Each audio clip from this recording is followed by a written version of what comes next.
छत्तीसगढ़। आज हमन हा तहसीलदार साहब कर आए रहे और ग्राम पंचायत बुडेरा के दूठन मामला लेकर है। जेन मुद्दा है आजाद चौक में हमार शासकीय भूमि है, जेन भूमिया में 16 ठन पेड़ लगे रही से और कुछ दिन पहले वो पेड़ ला काट दे है और कोनो बेच घलो दे, लेकिन अभी तक ककरो द्वारा शिकायत नहीं करे गिरी से।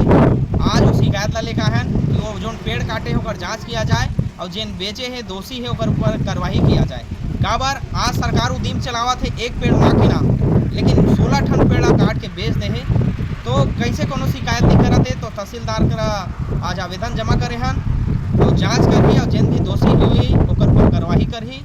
एकर अलावा एक ठन और मामला में हम शिकायत करे हन हमारे गांव में बलौदा बाजार रोड में शासकीय भूमि है राजा मोटर पार्ट के बगल में।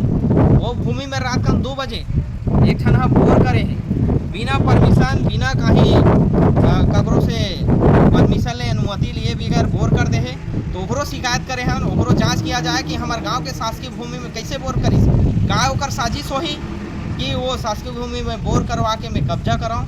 तो मामला लेकर आए हैं, शिकायत करे हैं, तहसीलदार से निवेदन करे हैं कि जिन भी दोषी हुई ओकर जाँच किया जाए और दोषी ऊपर कार्रवाई की जाए। जोहार छत्तीसगढ़।